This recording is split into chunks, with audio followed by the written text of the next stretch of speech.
What's going on, guys? This is Mustache MMA, and welcome to episode 6 of Parlay Plays. UFC Fight Night is the Makhachev versus Bobby Green. I'm going to dive into this card and create a couple different parlays, a couple different variations.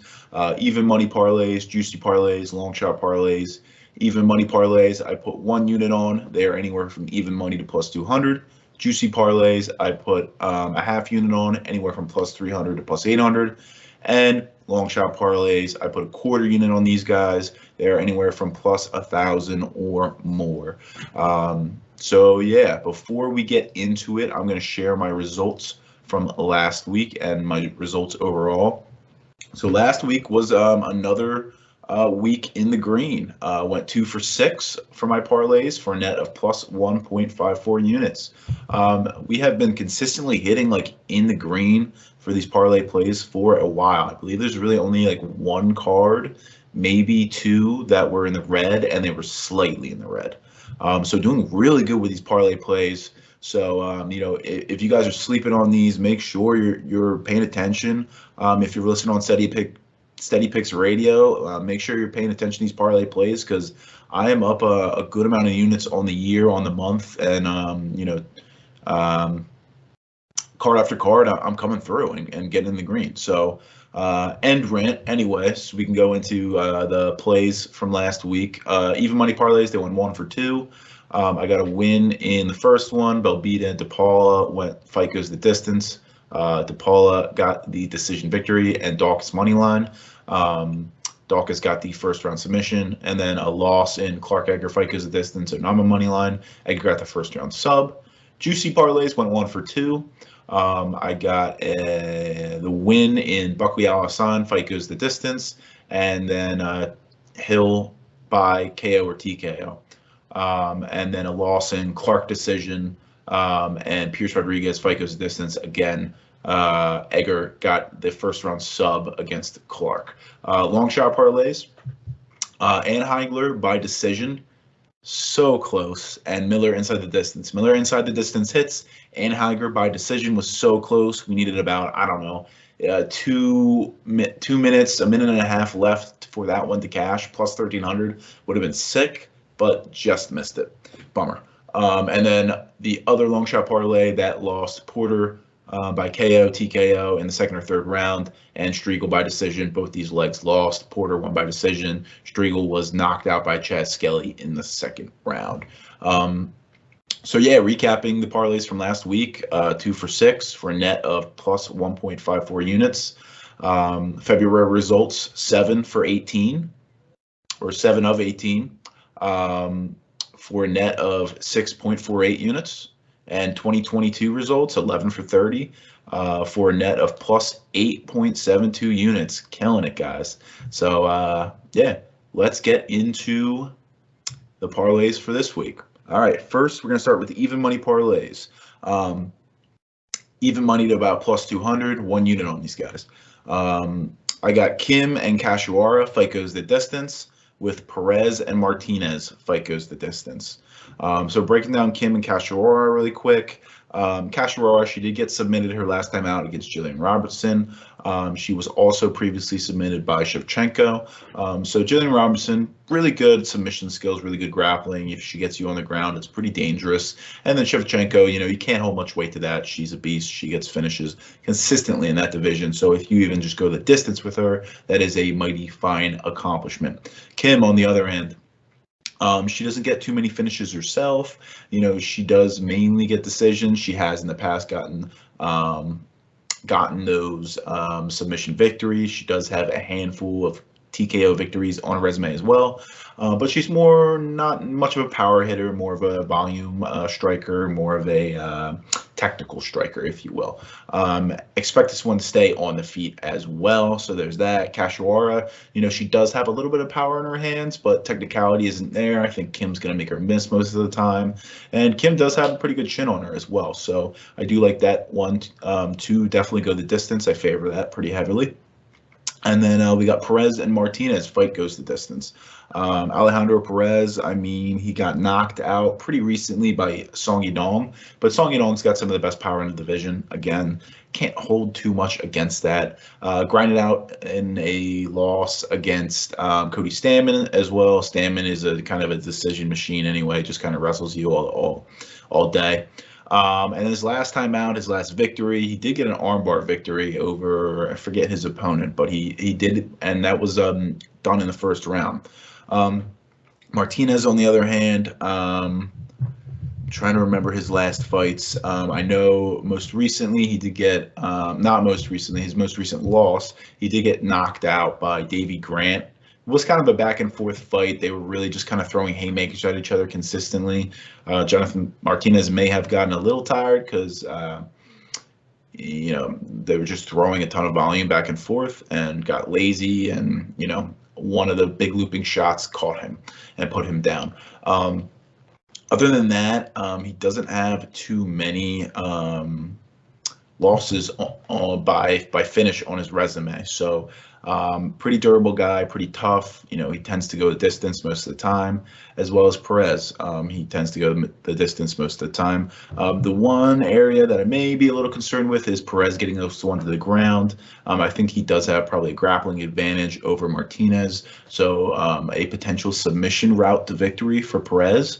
But I think Martinez is going to be able to keep this one on the feet for a majority of the fight. He has really good takedown defense. I think he's the better striking. He's going to probably be a little bit more conservative with his fighting style, I would think, ever since that knockout loss to Davey Grant. He's not going to be swinging as wild. He's going to be more technical, more defensively sound. So, yeah, like both of those fights to go for fight goes the distance. That's Kim Kashiwara fight goes the distance. Perez Martinez fight goes the distance. That comes out to plus 169 over on FanDuel. Second, even money parlay. Again, 1 unit on these guys. Brahima inside the distance, now at minus 150. And Sarukian, KO, TKO, or decision. This parlay comes out to plus 164, also over on FanDuel. So Brahima inside the distance. He's fighting Michael Gilmore on short notice. Michael Gilmore has no ground game at all. He is terrible on the ground. His wrestling takedown defense is okay, but it's nothing special. So essentially here, I see Brahima very easily being able to get that takedown, and then using his very far superior grappling skills, offensive grappling, to get a finish, whether that be a submission in plethora of ways, or getting in a good position to where he can ground and pound Michael Gilmore into the canvas. Michael Gilmore, I'm not even really worried that he would get the win here. I heavily favor Brahima, and definitely by decision or inside the distance. Sorry, it's been a long day. We got also the other leg. We got Sarukian by KO, TKO, or by decision. I definitely favor the decision side a lot more on this, but just in case KO, TKO, I don't mind either. So Sarukian, I definitely favor. Reason being, fighting Joel Alvarez, he's a dangerous guy. He is a finisher. However, Joel Alvarez, a lot of submissions on his resume. Sarukian, very, very good grappling defense. He went up 3 rounds against Islam Makhachev, was able to control him and make sure that no submissions were able to be sunk in, and he took him to the distance. Very impressive. Sarukian's wrestling is just very good. He's essentially, in my mind, just going to out-wrestle Joel Alvarez. The reason for adding the KO, TKO in there is because, Joel Alvarez dealing with a ton of wrestling, a ton of pressure. That could tire him out. That could leave him open for a ground and pound victory. Potentially sub, but I don't think so. Joel Alvarez has really, really high level grappling. I would think his defense is also just as good and just as aware. So with that being said, yeah, I favor Sarukian here to probably get a decision, but we do have a KO, TKO, or decision on this parlay. So recapping that parlay, Brahima inside the distance, Sarukian KO or decision plus 164 over on FanDuel. Moving on to Juicy Parlays, half unit on these guys. So first, Juicy Parlay, we got Hernandez by decision and Makhachev by submission. Hernandez by decision, there's been a ton of money pouring in on Hernandez. This one started at a pick'em originally, and now he has inflated up to a minus 145 favorite. So a ton of money coming in on him to begin with. Even the decision prop has also bit some money on it as well. So with Hernandez, I just think he is definitely the better striker here against his opponent, Alta Morena. Alta Morena, his striking is okay. He does throw a ton of volume, but it's not really impressive. There's no power behind it. There's not much technicality. Hernandez, he's really good movement on the feet. He has more technicality in his hands. Power is not really there either. So, both these guys not having the power. Hernandez, he does have decent wrestling. He does have decent grappling. His opponent, Alta Morena, has terrible takedown defense. He'll get taken down at will, almost to the point where Alta Morena will just pull guard every time. And if you pull guard in MMA, it's not a good sound decision, although Joel Alvarez does it all the time. But if you're banking on getting a submission off your back every time, it's not good, especially if your opponent is aware of that, plays it safe, et cetera, et cetera. It's not going to look good in the judge's eyes to pull guard. So I do favor Hernandez here to get that decision, kind of outstriking him on the feet. And if he wants to wrestle him a little bit, get some control time, stay safe on the ground, away from those submissions.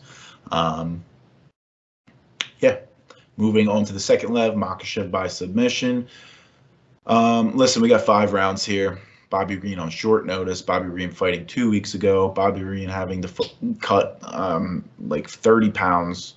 Makhachev having Bobby Green, this is the highest level wrestler and grappler that he's ever faced in his career. I just think Makhachev here, the submission play is the best play around. Again, I don't like. I can see Bobby Green maybe pushing the decision. He does have really good wrestling skills. Obviously really good on the feet, and grappling is pretty good as well. He's only been submitted a handful of times in his career, I believe only 2, and those were very early career losses.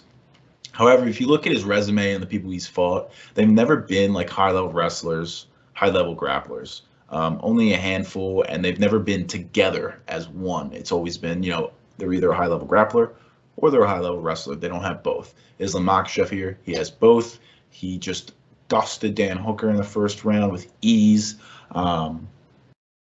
Again, short notice, 5 rounds. The kind of pace and pressure that Makhachev's going to put on here, I don't think Bobby Green's going to be able to survive. I think Makhachev is eventually going to get that sub. Don't know when it will occur. Could be in the first, could be in the 5th. But that submission, I believe, is a pretty solid bet. And a solid parlay leg as well. So recapping that, Juicy Parlay, Hernandez by decision, Makhachev by submission, plus 434 over on DraftKings. Second Juicy Parlay I got is Nunez money line and the under 1.5, and Serkinov money line over 1.5. So Nunez money line under 1.5. Nunez, crazy power in her hands for a female. She has 8 wins on her resume, all by knockout. The one loss she has on her resume is from Talia Santos, who is a top 10 bantamweight fighter in the women's division. Nunez, her opponent, coming in on short notice. However, they are fighting up a weight class in featherweight, where her opponent that's her natural weight, and Nunez usually fights at bantamweight. However, Nunez is huge, so she probably could fight at featherweight if she really wanted to, but the cut down obviously helps her a lot in her fights and being bigger than her opponents and stronger than her opponents. Yeah, that power I think is going to be a problem for Nunez's opponent. Her opponent does have pretty good wrestling, pretty good top control, pretty good grappling, good ground and pound. So that could be hindering this leg of the parlay a little bit. But I think Nunez, all she really has to do is land one of those big shots. It's gonna stun her opponent. I keep saying her opponent because I blanked on her name, Ramona Pascal. But yeah, all she needs to do is land one shot. It's gonna rock, either put her out or rock her, and then she's just gonna be like a shark in water when there's blood in there, and just feed and frenzy and jump on it. She could gas for sure, but that's why I like the under 1.5. I think she's going to be really fresh in the first round. She's going to look for the first round finish, like she has in the past. So that's the first leg. Second leg is Cirkunov money line and over 1.5. Cirkunov fighting Wellington Turman. Wellington Turman, never been submitted in his career. He's a little bit chinny. He's been rocked and finished his last 2 losses. But both those guys are very, they're knockout artists. Bruno Silva is a knockout artist at least. Andrew Sanchez, he does have a good amount of knockouts on his resume. So it's not like he, totally isn't qualified whatsoever. Both these guys like to wrestle a lot. Cirkunov not too crazy good on the feet. Neither is Wellington Turman. I think Cirkunov has the better wrestling. I think, this one's going to be a lot of clinch work on the fence. This one's going to be a lot of wrestling. Cirkunov's going to get a good amount of control time in my mind. He's going to be the bigger man. Usually fights at light heavyweight, coming down to middleweight, his second fight here. I also just really don't think too highly of Wellington Turman. I don't think he's all that great or special. Wellington Turman, the younger guy, but again, Cirkunov has been in there with the best of the best in the light heavyweight division, although a good amount of those losses by knockout, but Wellington Turman doesn't have the power like those light heavyweights do. Those are all light heavyweight stars that he is getting knocked out to.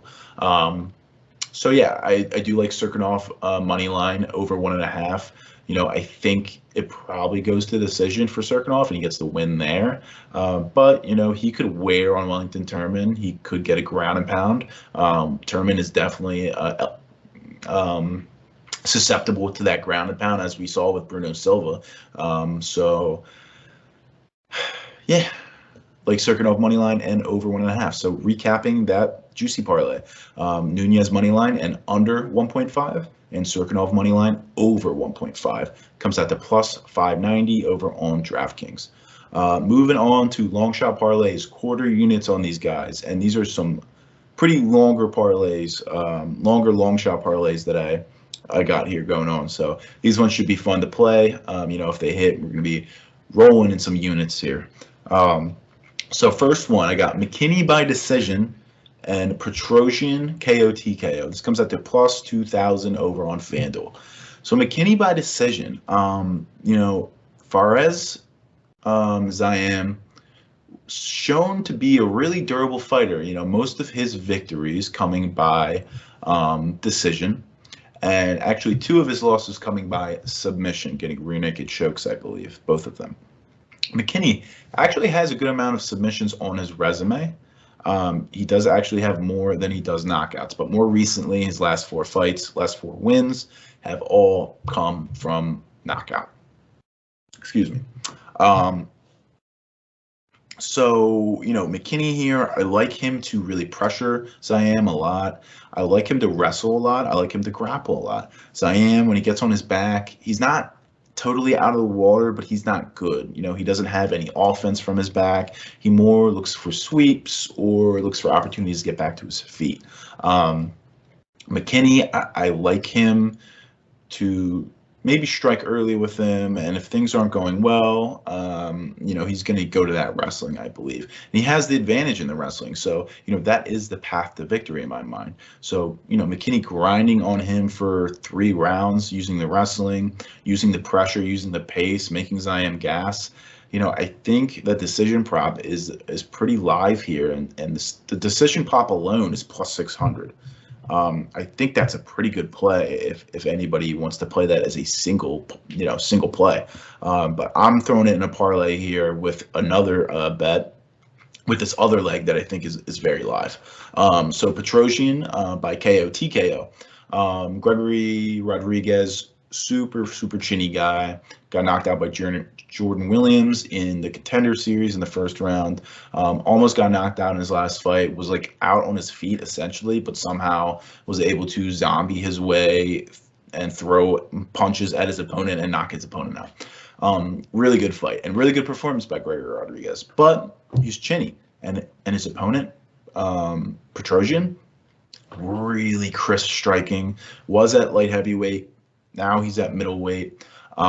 Super technical, super powerful, super high pressure, super high pace. Gregory Rodriguez, he does have high level grappling. His wrestling's pretty decent. His striking is okay. He just has power. He doesn't have any kind of technical striking, in my opinion. And sometimes he, even though he has that strong advantage in the grappling, he just likes to stand and strike. So interesting to see what he'll do here. He probably will try to get it down to the ground early. But I think Petrosian, he's good at getting back to his feet. He's good at getting space and separating. I believe Petrosian is going to knock this guy out. So recapping that parlay, McKinney by decision, Petrosian by KO TKO, plus 2,000 over on FanDuel. And my last parlay and last long shot parlay, Brahima by KO TKO and Nunez by KO TKO, first or second round. So a little bit of overlap with the Nunez play, but nevertheless, Brahima KO TKO. Again, I had, oh, actually, this is an overlap too, but there was only 11 fights on the card. Can't do too much with it. Anyway, Brahima KO TKO. I think this one is pretty live, actually. You know, Brahima only having 9 wins on his resume, all by submission, all in the first round. His opponent, 3 out of his 4 losses have been by submission. His other one being a ground and pound loss. So with that in mind, Brahima, he's going to get the takedown. He's going to get the top control. What's going to happen? Probably a submission, but that ground and pound is live, man.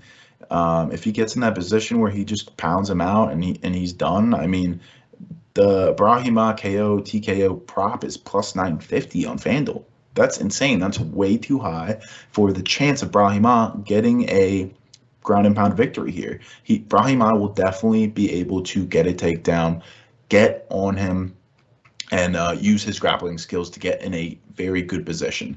Well, whether that be a submission position or a ground and pound position, hey, whatever it is. But I like the odds on that. You know, I love putting this in a parlay because it's going to make the odds huge. Now, again, I'm pairing this with something that I think is, you know, very reasonable to happen, and that's Nunez by KO TKO, first or second round. Won't go into it because I already went over Nunez money line and under 1.5 in the Juicy Parlay. But I mean, I really like both those for the prices, and it comes out to a really good long shot parlay and really good odds. So with a quarter unit on that, if that one hits, again, we're going to be rolling in some money. So recapping that last one, Brahima KO/TKO and Nunez KO/TKO in the first or second round, plus 2,525 over on FanDuel. So yeah, that's all my parlays for the card, guys. 2 parlays of each category. If you guys liked this video, please hit the subscribe button. Please hit the like button. If you got any parlays that you're going to play, whether they be, you know, even money, juicy, long shot, let me know down in the comments. I'm interested to hear what you guys are playing. You know, if you're following along with my parlays, and you should be pretty happy because I'm up almost 9 units on the year. But yeah, let me know in the comments what kind of parlays you guys got going on. This will be the last video for the card. So yeah, I'll be looking forward to the next card, UFC 271, I think. Breaking that one down and then giving my bets and my parlays. So thanks a lot, guys. Appreciate you watching, and I'll catch you later.